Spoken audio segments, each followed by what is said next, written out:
And welcome to SanfordFlipMath. This is AP Calculus. We are working in the chapter that is Applications of Derivatives, working in specifically section 4.3, which is connecting f prime and f double prime with the graph of f. This is all coming from the calculus book, Graphical, Numerical, Algebraic by Finney, Demana, Kennedy. And we spent a fair amount of time in the last video, 4.3a, talking long about what first derivative test and second derivative test means and what it's about, and then also talking about the connections between concavity, the curvature like a parabola opening, up or down, and how it relates to second derivative. And all of that is summarized in as short and as layman's terms as possible that I could do on the right there on the screen. And I'm not going to recap that. What we're going to do is do a big ugly example, and we probably will only do one example in this whole video. But the idea is, how does this get used? What are we doing with it? And that's the intent of this. So this is it. This is the whole thing. Now, this example is asking you for 5 things. We're going to identify extrema, where is it increasing, decreasing, concave up or down, inflection points, and actually do a little sketch of the graph. And all of this is by using analytic methods. In other words, using calculus, using derivatives. Okay. So that is the point of the first and second derivative test, is to know about how a function is behaving, and that's what we're going to do. So buckle up, here we go. Extremes happen as you know, at critical points. Okay, so we're working on A to find any maximums or minimums, and again, those happen at critical points or at endpoints. Well, since this lovely 4th degree equation doesn't have any endpoints, the domain is all real numbers, there are no domain issues, there are no discontinuities or goofiness, then we don't have to concern ourselves with endpoints this time. But we do need to concern ourselves with critical points where the derivative is equal to 0, or where the derivative doesn't exist. Now, for those same reasons I just mentioned, there's no goofiness for this function. There's no spot where the derivative doesn't exist. So it's all about where the derivative equals 0. Okay, so probably worth writing the function again, since I have a whole boatload of information in between. Sorry, that's a 2 in between. Okay, so there's the function, and so to find critical points, we're going to say f prime 4x cubed minus 4. Sorry, that was a 4x squared there, or cubed there, sorry. All right, so 4x cubed minus 12x squared, and the derivative of 2 is 0. Okay, now my recommendation is this would be a good spot to pause so you can finish this part. So you find all of the maximums and minimums for this. Keep in mind what we just said about critical points and go from there. Okay, so we're going to take this and make it equal to 0. Now you can check to see if what you just did makes sense. I'm going to divide both sides by 4 because I like smaller numbers. Now you may choose not to do that, and that's completely up to you. Now, worth noting that x squared is a common factor here, so I'm just going to factor it out. And so x squared could equal 0. Well, that happens when x is 0. X minus 3 could equal 0. That happens when x equals 3. So these are potential maximums or minimums.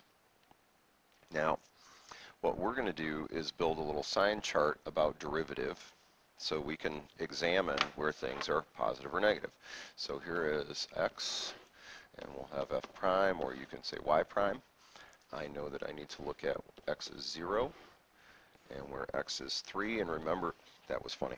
And remember that these numbers need to be in order from left to right. Okay, because the idea, the picture that we're making here is a number line, even though we're not drawing, you know, what you think of as a number line back in 7th grade or something.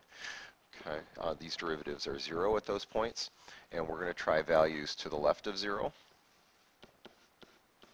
between 0 and 3, and to the right of 0. And that's infinity. Okay. All right. So again, what we're going to do is take these values, and we are interested in what's happening with the derivative. Well, now I did divide both sides by 4, so you do need to kind of watch that. If you divide it by a negative, then you're going to change the sign.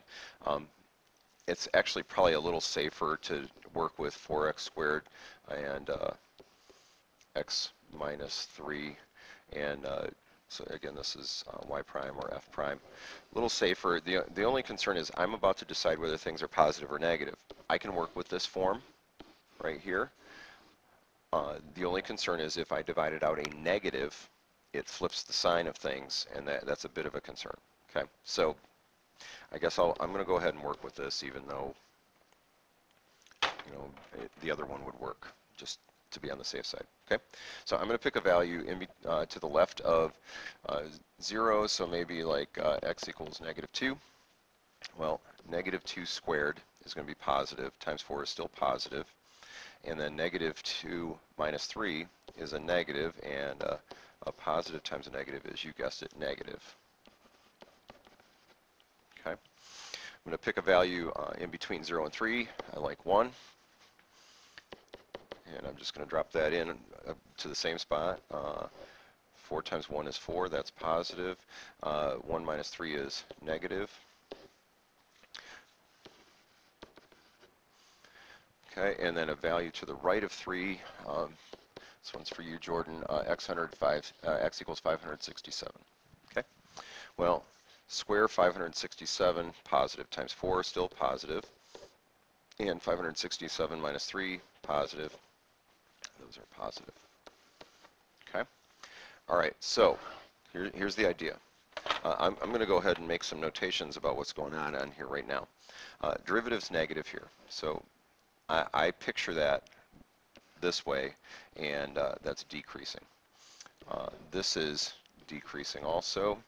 This is increasing also. Now, we also made a note about this kind of a situation, these situations in the first derivative test. So let me buzz back up here. We just had the derivative go from negative to negative.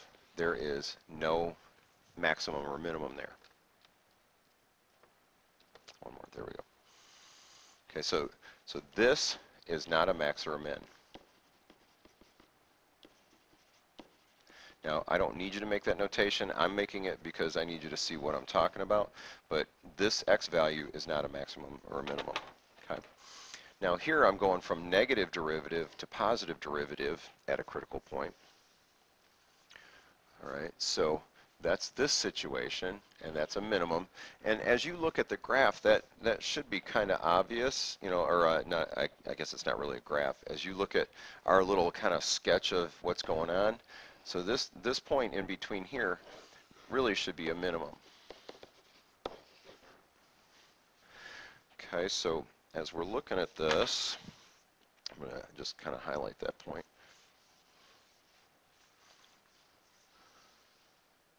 Okay, and identify extra. Okay, so I have a minimum of I don't know at x equals, okay, that's supposed to be an equal sign, I got distracted. Okay, now that's just frustrating. Equals 3. I'm going to go back and highlight that anyway, so that's all right. It's all good. All right, so at some point I need to come back and catch that y value. Okay, so far that's all I have. Well, I do have increasing and decreasing, so I could do that also. So it is decreasing from negative infinity to 0, or from 0 to 3. Okay. Note that it's not decreasing at 0 itself. 0 itself has a derivative of 0, so increasing or decreasing. Yep, there it is. Oh, green on green, that was clever. Yeah, go Michigan State. Yeah, whatever. It is increasing, sorry, increasing from 3 to infinity. And again, that's because of the positive derivative. And we'll make that in that little aqua kind of color. Okay. All right, so now intervals where it's concave up or concave down is not about derivative. It's about second derivative. Okay, so what we need to do now is find second derivative. Okay, so we just did a and b with the first derivative. Second derivative is about concavity, which is about whether it's concave up or concave down. Excuse me. C and D. So I need f double prime. Please make sure that you work with the original f prime. Do not go to the, any simplified version of it. Okay, so let me just kind of do a little highlight here. Whoop, okay, so that's the original function. That's really not what I wanted to do, but you didn't need to know that. Yeah, here we are. So here's the first derivative. Okay, so I'm doing the derivative of that derivative. Okay, so I'm going to have 12x squared minus 12x. No, all right, sorry. Sanford, it's early. It's actually 7 in the morning, 7:30 in the morning right now, as you might see down in the corner. All right, so 12x squared minus 24x. How about that? Frustrational.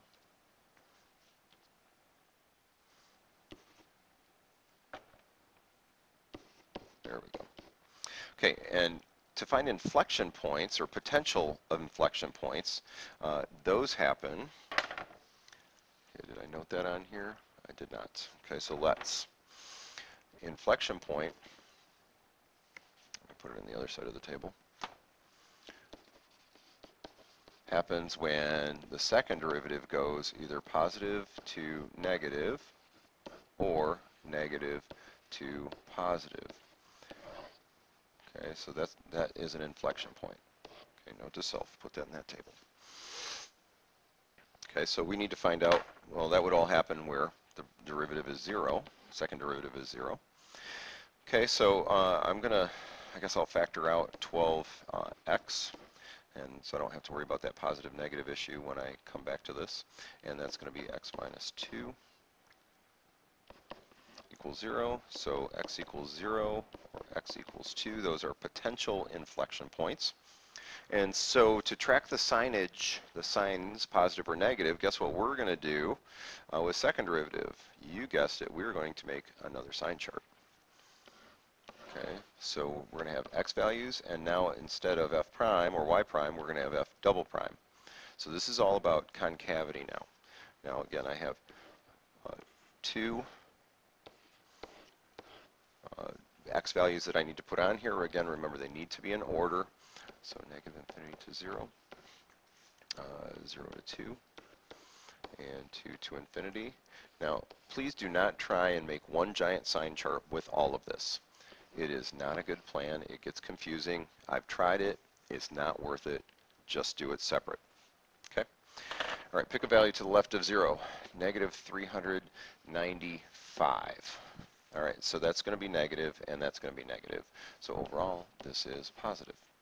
Something between 0 and 2, I would go with 1.3. No, maybe I just do 1. It doesn't matter. Just pick something in between. 1. So x equals 1. So x times 1 is, or 12 times 1 is positive. 1 minus 2 is negative. Positive times a negative is negative. Pick something to the right of 2. 3.7 is a good choice. Yeah, it doesn't matter. Something to the right of 2. So 3.7, 12 times 3 point something is positive. 3 point something minus 2 is still positive. So this is positive. Oh. Okay, so part C says where it's concave up or down. Okay, so concave up, concave down. Then part D, we need to do inflection points. Okay, so well, concave up is where this is positive, and that's here also. Okay, so it is positive. I'll tell you what, I'm going to go ahead and do that while we're here. And that happens when x is from negative infinity to 0, or when x is from 2 to infinity. Okay, concave down is where the second derivative is negative. So that would be from 0 to 2. Then inflection points are again where the concavity changes. So it goes from positive to negative at x equals 0. Okay, so I have an inflection point at 0 something, because this is supposed to be a y value. And then I also have an inflection point at 2, you guessed it, something. Okay, all right, so I need some somethings. That's the only thing that's left here. Let me go ahead and do a little highlighting so we can kind of track where things are. Okay, all right, so I need some y values, and I need them for there was a maximum or a minimum up here somewhere. Where did it go? Oh, it's way up here. Oh, why did I write it way up there? Okay, that's fine. I have a minimum at x equals 3. Okay, so to get that minimum, remember I need a y value. Okay, and so that y value is going to come from x equals 3 going into these x values.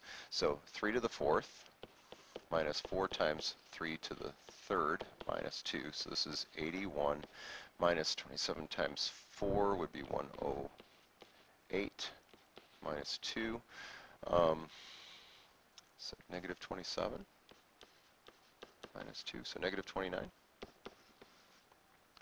Okay, I believe that is the case. Okay, so that minimum again was at 3, negative 29, but remember when you state a minimum or a maximum, you need to say the minimum is, and then you state the y value, and then the x, and its location is at, and you state the x value. Okay, now I need to go back to the original equation again, which I believe was that, and so now I'm going to put in 0 and 2. Okay, so if I put in 0 here, 0 here, this one's the easy one. There's no place to put a 0 there. We just end up with negative 2. And I need to put in 2, so 2 to the 4th minus 4 times 2 to the 3rd minus 2. And so this is 16 minus 32 minus 2, so that's negative 18. Okay, so I have a lot of information now. I know where things are concave up, where things are concave down. I know inflection points. I know there is a minimum. And then that's pretty much everything. So I have one more task, and that's to do a little graph. Okay, so I'm not going to spend my life on this graph, but we're going to first talk about actual points on this graph. For instance, I know 0, negative 2 is a point on this graph. I know that 2, negative 18 is a point on this graph. Okay, now you could play with scale and probably make your life a little bit easier. I just didn't think of that until just now. Okay, the minimum, as we said, was at, oh, this is not going to be good, 3, negative 29. Yes, suddenly you caught me. I don't like this at all. All right, so 3, negative 29. Okay, note to self. All right, hang on. Ah, that's better. All right, so 3, negative 29. So notice my x-axis I'm numbering by 1s, and my y-axis I'm numbering, I guess, by 5s. Yes, that's 5s because I have marks in between there, right? Okay, so 3, negative 29. 3, negative 29, somewhere over here. 0, negative 2. Let me really close there. And 2, negative 18. So somewhere around there. Okay, now we need to think about what's going on in between these points. Like for instance, 3, negative 29 is a minimum. I'm going to bet it looks something like that there. So it's got to be a bottom. Okay, I don't know how steep things are to the left or right. I just know it's got to be a bottom.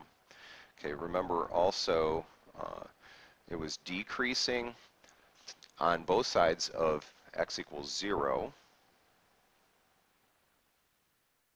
Okay, so I should be decreasing and decreasing.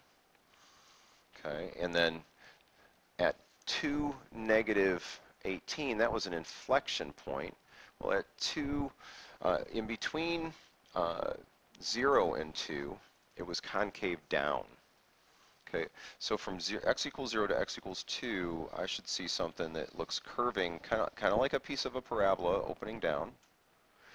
And then it switched to concave up for the rest of the graph, and it went to increasing to the right of 0.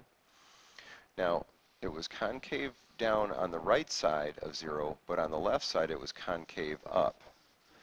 And really that's the best we can do. Okay, so again, I started with these points, really just 3 points, but I also knew that it was concave down here, it was concave up here, and all of this part was concave up, okay, and I also knew that it was decreasing. Everywhere over to the left side it was decreasing, except the the questionable point here, that inflection point, and here it was increasing. So that's how I did all that. Okay. Well, I just have one more thing I want to do, and I just want to see if this is what the calculator thinks this looks like. Okay, just to kind of confirm it. Okay. So I've already typed in the equation to the calculator right there. Okay. And let's just take a look. So we're going to start with a standard screen. And it looks pretty okay. And obviously the bottom needs to go down to like -30-ish or something like that. So I'm going to change my y minimum. I'll go to -35, and I'm going to number the y-axis by 5s so I can be consistent. Okay, looks something like that. And yeah, not bad. All right. Well, yeah, that was one big long example. It'll go quicker when you don't have to talk in between, but hopefully that makes sense, and we will, I'm sure, do more of this. Thanks.